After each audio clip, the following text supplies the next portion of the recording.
looking at how we've seen J Dub recently, the 40-point throughout the playoffs, he's been playing well. There was questions about him being the number 2 man, if he was going to be able to do it. SGA has been everything that we expected. He has lived up to billing to the nth degree as an MVP. For y'all, who has had the more impressive playoff run, SGA or J Dub? I would probably say J Dub, just because I know there are a lot of questions coming in to the playoffs. Like, is he going to be able to meet the moment? Because inevitably in these series, your lead guy, your superstar, they're going to have stretches where they can't get it going, or they're in foul trouble, or, heaven forbid, they're out with injury. So you're always waiting to see if your second guy can step up and meet the moment. So the fact that he has met the moment and surpassed the moment these last 2 games, I would say his performances have been more impressive, because I think we all kind of know what to expect with Shai. We expect Shai to do what he does and what he's been doing.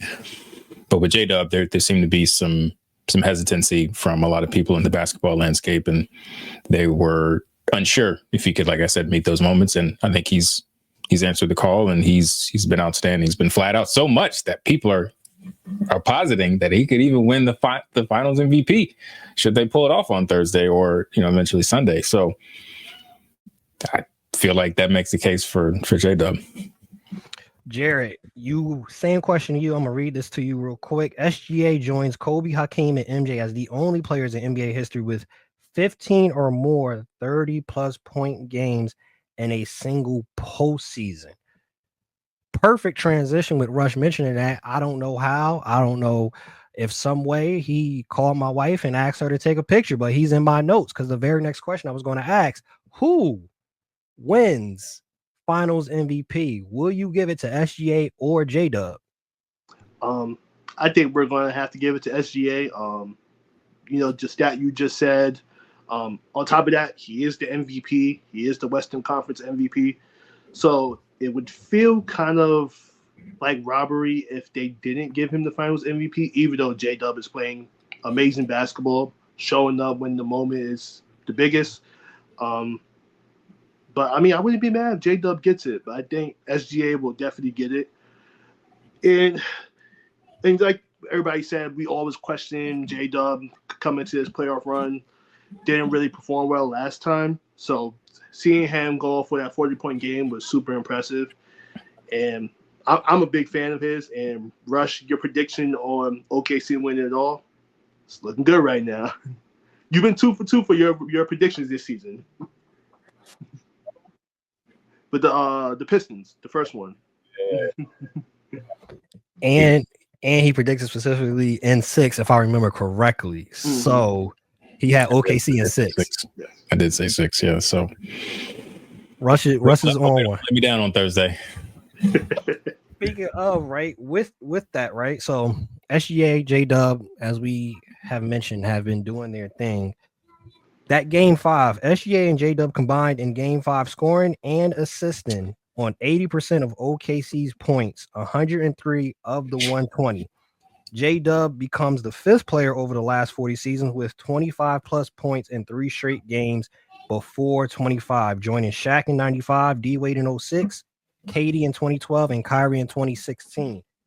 This run that we're seeing between these two, what does that mean for OKC going forward? Having, I think it's safe to say, J Dub has solidified himself as a star.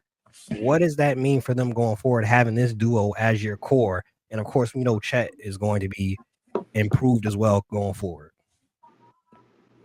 I think the scariest part is that they've seemingly both arrived, and we don't really know how good Chet's going to be yet, which is like, I mean, it makes you think, it would make you think that their runway is just crazy long. And even if it's not, say Chet, he doesn't work out long term, because, the CBA is a real thing. And it's almost punishing teams for drafting well and sort of growing their own talent. If you've got 2 guys and all the draft capital that OKC has, you can just retool around them for years to come. So, I mean, if these two are solidified as, top 10, 15, 20, whatever, both, top players in the league, I mean, it may not matter what you put around them as long as they're, serviceable role players. So, and you never know what you're going to get in the draft. And we know how well OKC is drafted as we see with what they have. So, yeah, man, what do they say? Scary hours? Could be scary years for the league with OKC. But we see how quickly the league can change too. So nothing's ever guaranteed. But if I were an OKC fan, I feel pretty good about my team's outlook for the next handful of years.